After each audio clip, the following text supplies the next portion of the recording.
Welcome back to Core Anesthesia. Whether you are a student prepping for tests and boards or a CRNA here to earn CEUs, we are glad you've joined us. For more about us, make sure to check us out on Instagram at Core Anesthesia and online at coreanesthesia.com. Welcome back to Core Anesthesia. I'm Cole here with Tanner. Today we want to do what I think is a very interesting talk.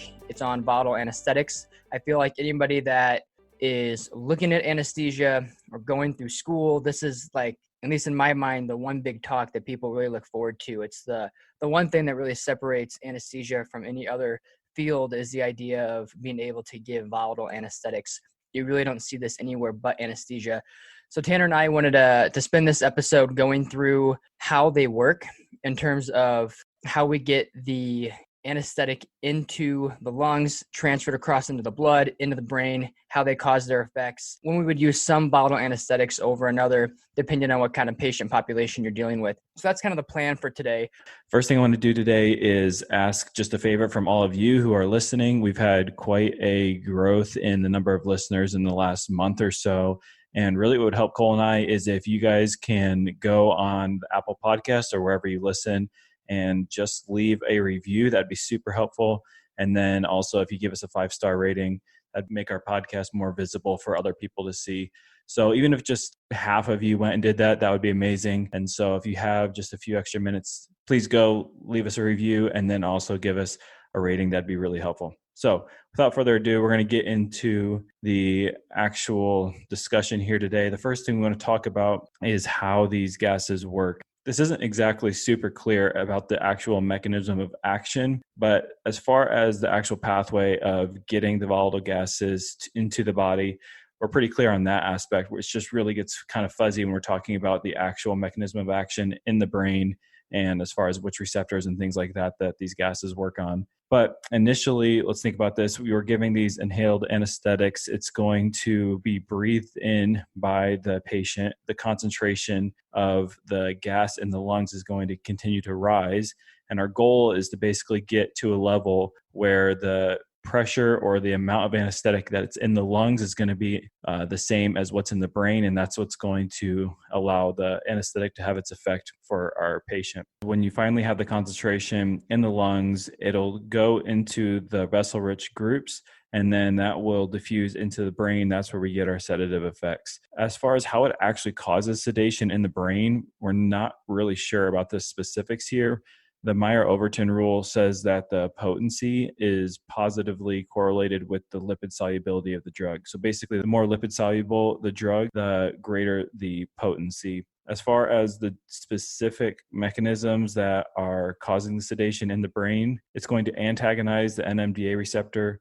It's going to agonize your GABA receptors. It's going to block your voltage-gated sodium channel, so basically like a local anesthetic. And then remember your glycine receptors, those are inhibitory, so this is going to agonize those glycine receptors. The other things it'll do, it'll also depress the motor neurons in the ventral horn, and so it'll have some effects here in the spinal cord. It does not affect the GABA receptors in the spinal cord. It just affects the GABA receptors in the brain. In the hippocampus, it causes amnesia, and then in the reticular activating system, you'll get your unconsciousness, and then you'll also have some analgesia effects in the spinal cord. So when I say we don't know exactly how it works, there's a lot of reasons that it could work, or a lot of things that we think it does.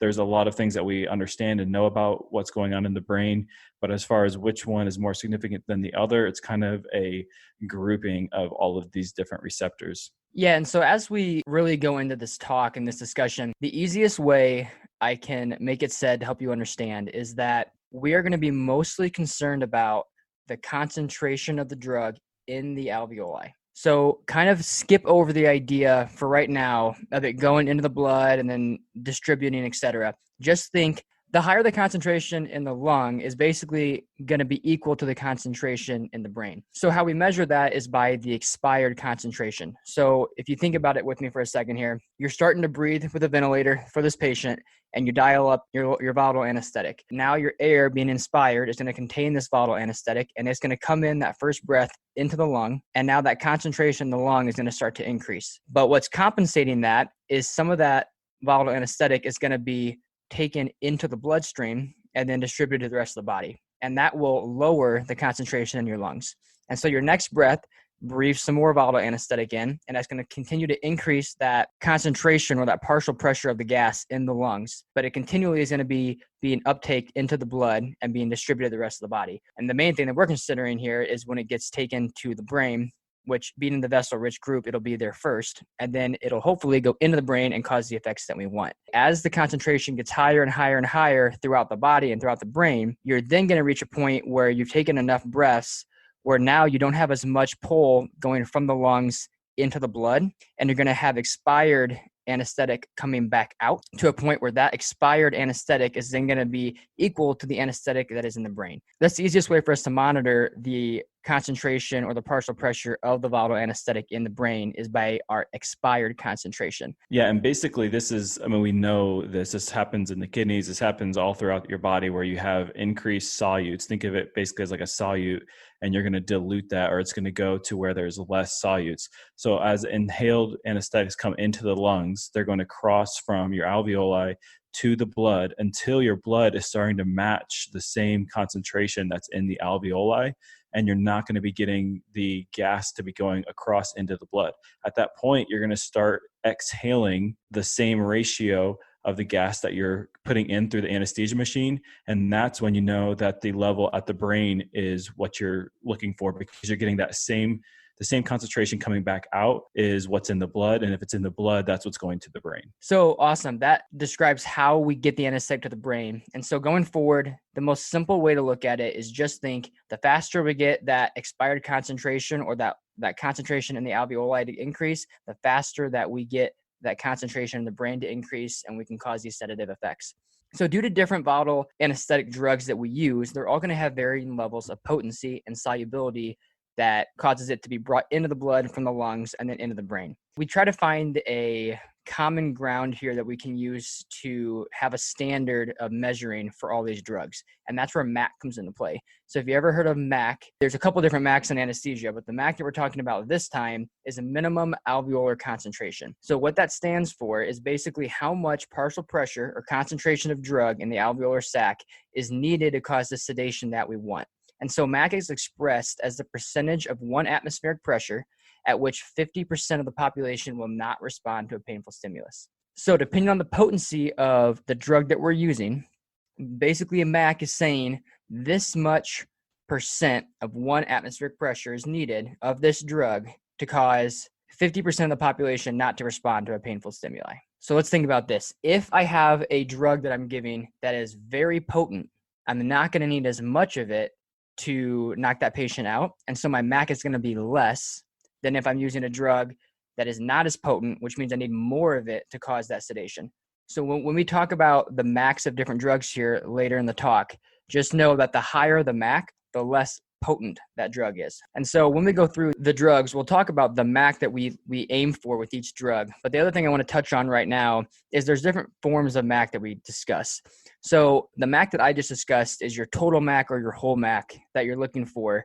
But there's also MAC awake and MAC bar. So what MAC awake is basically 1/3 of that whole MAC that you're going to be using. So let's just say for hypothetical purposes here, if I'm giving a volatile anesthetic and I want to give 1 MAC is that standard dose that will knock out 50% of the population from responding to a painful stimulus. Well, my MAC awake then is about 1/3 of that. So in this case, 0.33 MAC. And what it stands for is it's the MAC when 50% of people respond to a command. Let's say I tell the patient, open your eyes. 50% of the people will open their eyes at the MAC awake, which is 1/3 of your whole MAC. So in my example of a whole MAC being 1, this would be a 0.33 MAC would cause the patient to wake up. If I was using an anesthetic that was a 2 MAC total, then that'd be 0.66 would be the awake MAC. And then lastly, MAC bar is the MAC necessary to block the adrenergic response to a skin incision. Well, I don't know about you, but if someone's going to be cutting open my skin, that's going to be pretty painful and stimulating. And so basically, you want that MAC to be higher than the MAC whole, which is just the MAC that prevents 50% of the people from responding to a normal painful stimuli. So again, in my original example, if the MAC was 1, now I want a MAC of 1.5 to be equal to my MAC bar, which will prevent the patient from having an adrenergic response to that skin incision. And specifically, the MAC bar is going to blunt the adrenergic response to pain. And so while they may stay asleep at the MAC hole, the MAC bar is going to keep the adrenergic response from exhibiting. So you won't see the increased heart rate or blood pressure, things like that with your MAC bar. So let's think about things that will affect the MAC for your individual patient. It can't be simple enough as just knowing one MAC for every single patient. So what are things that can increase your MAC? Well, if they have increased CNS neurotransmitters, so that'd be from somebody who has amphetamine intoxication or MAOIs, ephedrine or pressor use, that would increase your MAC. If you have hypernatremia, hyperthyroidism, red hair is kind of a unique one here. They will need an increased MAC. Or if they're less than 6 months old, again, these are all things that would cause you to need an increased MAC to achieve that sedation. You can also have on the other side a lower MAC, so you would need less of your volatile anesthetic to achieve sedation. This would be someone who is elderly or is hypotensive. If they're in acute alcohol intoxication, so remember, chronic alcohol consumption causes you to need an increased MAC. Think of it more of like a tolerance. But if they are acutely intoxicated, well, that's already kind of helping your anesthetic. So you need less of a MAC. You need less of your inhaled agent to achieve your sedation. Nitrous oxide, we'll talk about this later in this discussion, but nitrous oxide will decrease the amount of inhalational agent that you need. Hypothermia, hyponatremia. Remember, hypernatremia was increased MAC. Hyponatremia is a lowered MAC. Lidocaine, opioids, those will be kind of adjuncts to your inhalational agent. You'll need less of it if you're giving opioids. And then also IV anesthetics would be another main one to think about here. Great. So the next thing we want to talk about, now that we understand MAC and how that works. So now let's talk about how we are going to measure that expired concentration that I talked about before. What we're doing is trying to increase the amount of gas in the alveoli that is staying there with each continual breath and not leaving to go into the rest of the body. And as Tanner mentioned, that basically tells us we've reached that equilibrium point. And so the faster we increase this pressure in the alveoli, which I'm going to call FA, basically the faster then that we are going to cause the response in the brain. So what we can do is we can measure your FA divided by the concentration leaving the vaporizer, which is FI. Basically, then that'll tell us the equilibrium that Tanner talked about, meaning that whatever we put in with the FI, whatever concentration is going into the lung from the vaporizer, is the same leaving the lung, FA. The higher that FA is compared to the FI, the higher this ratio will rise, and the quicker we're going to have that onset in the brain. So what are some things that can affect this ratio, this FA over FI? So the lower the solubility of a gas from the lung into the blood, the faster that FA over FI will rise. So why does this make sense? So as I said before, we're pushing this volatile anesthetic from the vaporizer into the lung, and then what's combating that rise in the alveolar pressure is the ability of that gas to then cross over into the blood and go to the rest of the body. Well, if we're giving a drug that is not as soluble from the lung to go into the blood, then that concentration will rise faster in the lung because less is leaving the lung. So now I know that doesn't quite make sense here. So this is where you got to bear with me, because in my mind, I would think if less drug is leaving the lung into the blood, it's not going to get to the brain. But remember, the easiest way to think about this is the faster we rise that concentration in the lung, the faster we rise that concentration in the brain. And so the way my mind kind of combats this is basically says if it's less soluble in the blood, that means it's going to be easier to quick get out of the blood when it gets to the brain and increase that concentration in the brain. That's Cole's mind understanding this, but basically less soluble means less concentration of that volatile anesthetic will leave the lung into the blood, and the faster we'll have a rise in FA, which means we'll have a faster rise in the brain. So now let's talk about what other issues can increase that FA over FI and then cause a faster onset. So basically, obviously, the faster we deliver the volatile anesthetic into the lungs, the faster it's going to increase that FA over FI. So if you have a smaller lung volume and we're giving the same tidal volume, but for a smaller lung volume, it's going to increase that concentration faster. If we are giving a faster respiratory rate, so if we're decreasing that time constant between breaths, it's going to then increase the amount of concentration being delivered. the more gas flow, so a higher fresh gas flow will increase it. And then obviously the concentration study on the vaporizer. So as I dial up my vaporizer to dial up more drug, then more is going to get into the lung. And then lastly, a smaller anatomic dead space will also cause an increase in the FA over FI. And that's simply because, again, there's less volume there. So there's less of that volatile anesthetic sitting in the dead space and more going into the actual alveoli. There is a small component of this as well. People will say that the volatile anesthetic can also be absorbed into the plastic components of the anesthesia machine, so the actual tubing itself. And while this will have some uptake and limit the amount of volatile anesthetic that actually gets to the lung, it's kind of negligible. We're not really going to say if your patient's not going to sleep very fast that it's because a lot of it's getting absorbed into the tubing. But just know that is a possibility. And that would be important if you had a patient at risk for MH, because that volatile anesthetic can still be in the tubing or in the circuit. And so that's really where that would come into effect for your patients with susceptibility to MH. And then lastly here, so before we go into the actual different types of drugs, what then would limit the uptake into the blood? So again, if we increase the delivery of volatile anesthetic into that lung, it's going to increase that FA over FI ratio quicker.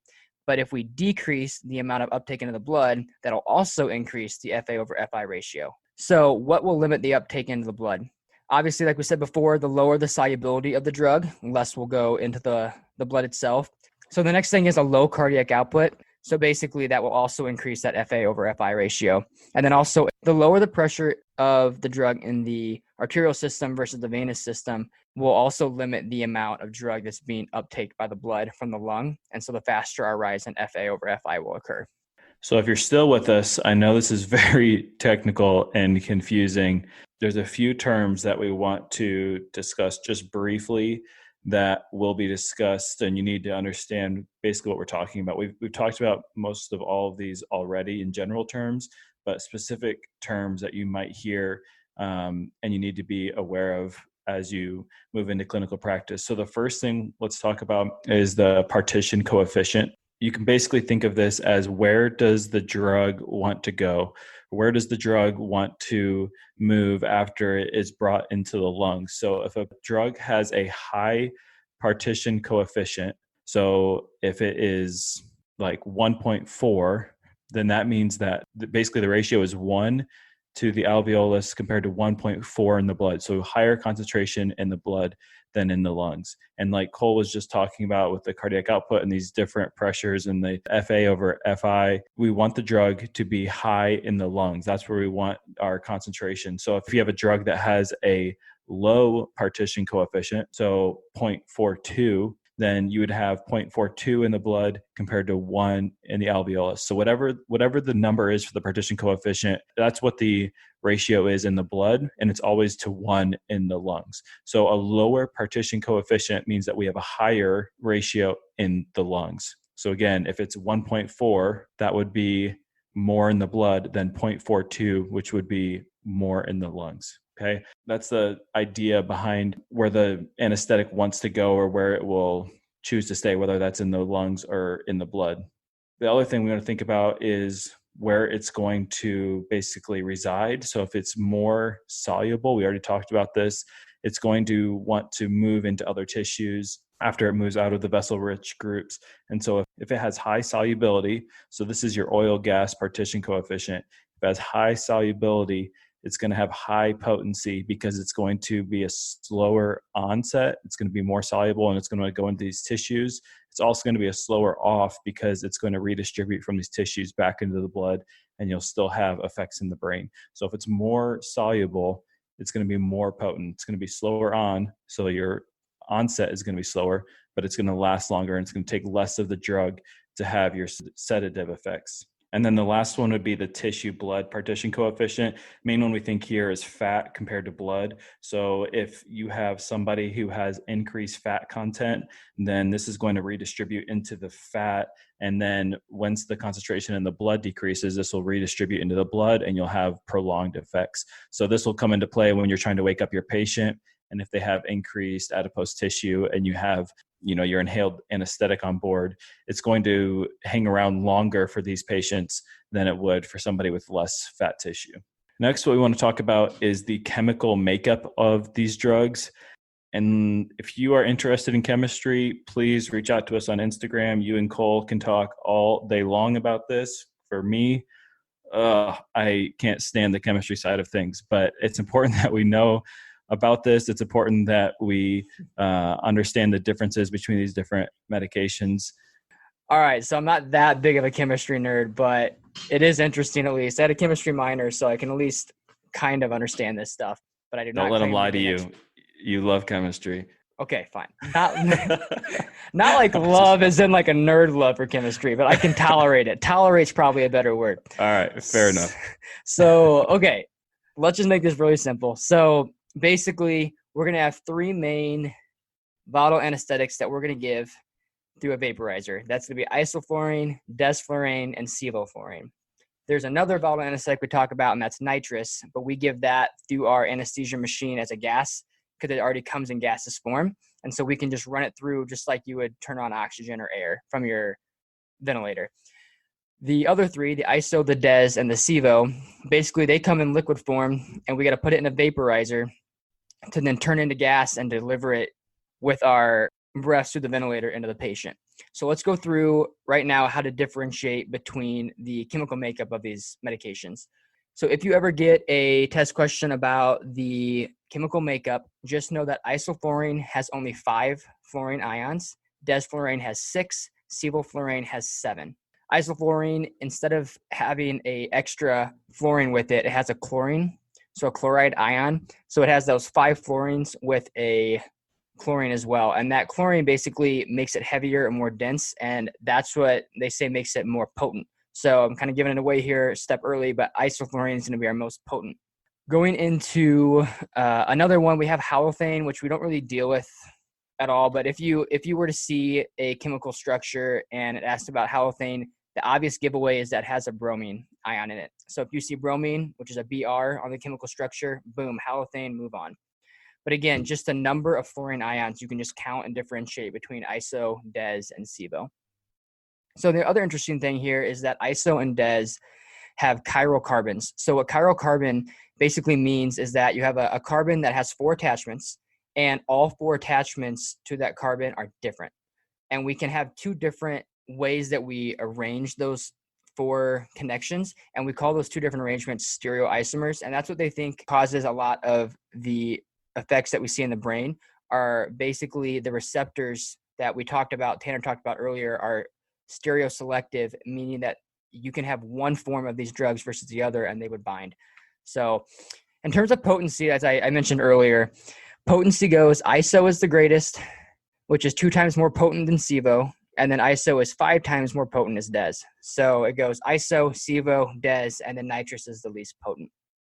And if you remember to our MAC values that we talked about, basically the less potent something is, the more MAC is needed. So it would make sense then, which one of these would have the lowest MAC? ISO. And it'd be ISO because ISO is the most potent. So the MAC values, remember, these are that total or whole MAC that we talked about earlier. For ISO is around 1.17. SEVO is about 2.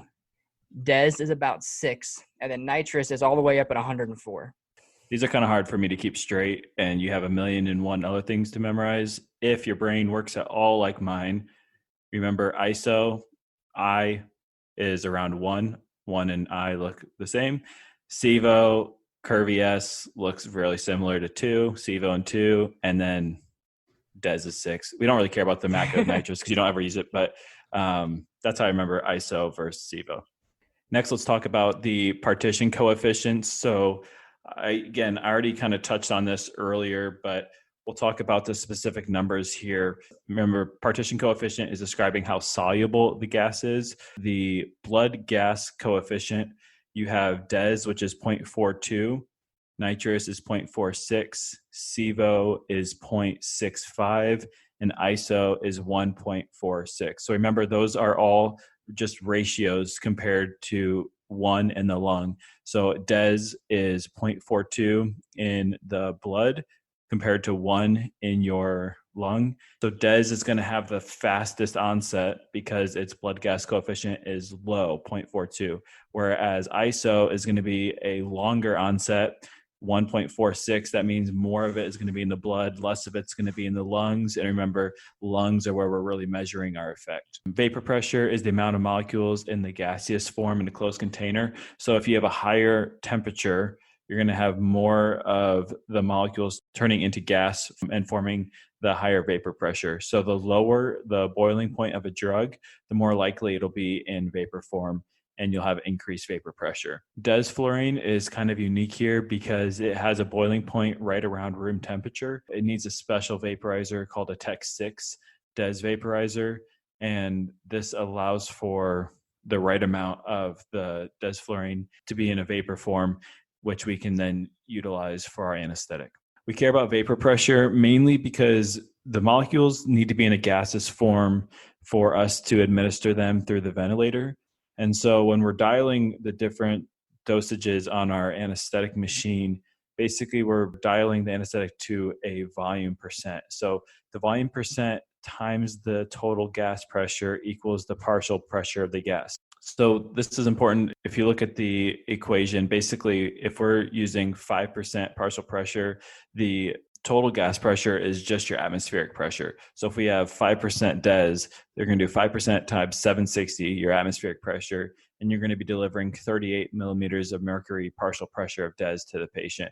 This is sort of relevant when you talk about high altitude areas because your total pressure is going to be lower in high altitudes. You're not going to be at 760 millimeters of mercury. You'll be lower. Again, with our newer anesthetic machines, it's not really a major consideration, but this might be a test question. And you just need to know that your total pressure is going to decrease, which could cause less partial pressure of the actual anesthetic getting to your patient. And so you'd have less effect because of your decreased total pressure. With the vaporizers that we use that are the standard vaporizers, they automatically account for this difference in altitude. And so when you dial 5%, it's going to deliver the same amount of gas whether you're at high altitude or low altitude. But the DES going through that T6 vaporizer, that does not automatically change. So that's why you have to think about if you're working in Denver and you dial your 5%, it's going to give only 31 millimeters of mercury instead of that original 38. So you're going to underdose the patient. So you need to dial up even more to cause the same effect as you would at lower pressure. But that's, like Tanner said, that doesn't really apply to the other anesthetic drugs or if you're not using that Tech 6 vaporizer. Right. And the other thing to keep in mind, if you are working in Denver, just make sure you contact us and give us jobs. Thanks.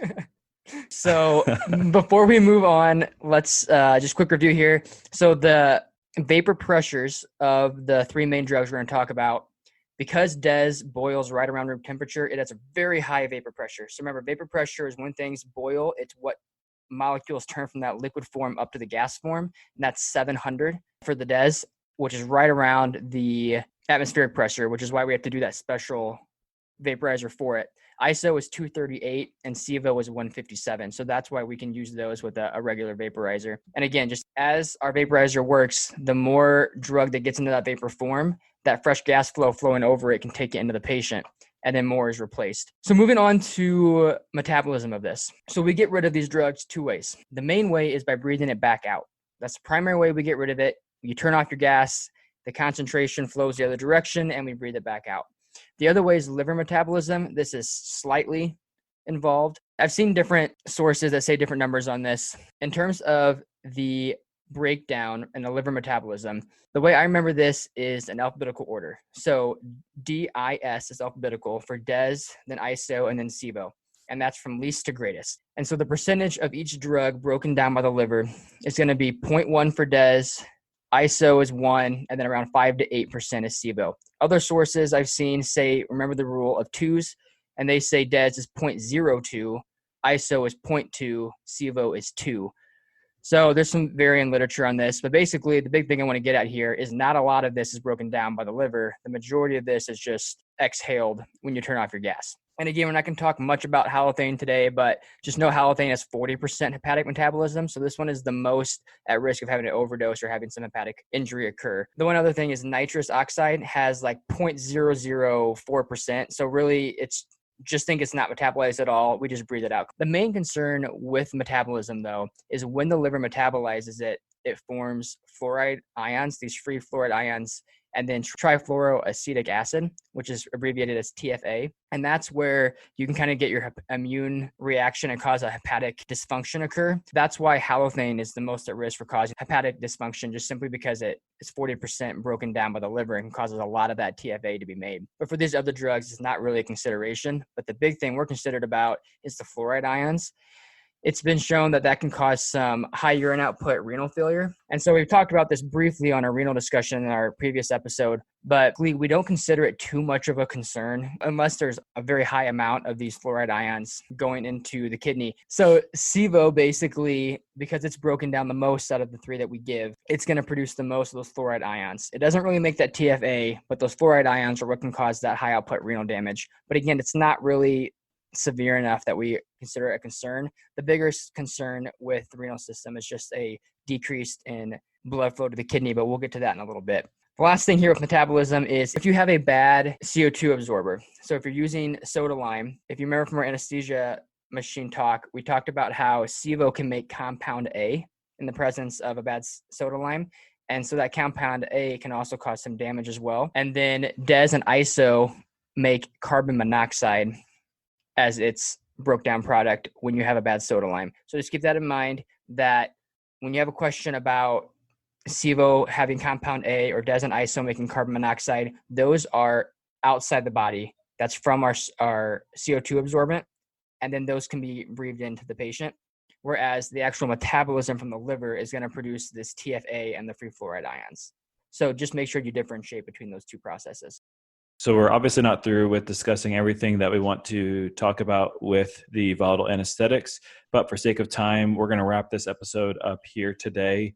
And next episode, we're going to talk about nitrous. We'll park there for a little bit and discuss basically the effects on the body and how that will augment our inhalational agents. And then we'll also go through each body system and talk about the effects of the inhalational agents on the different body systems.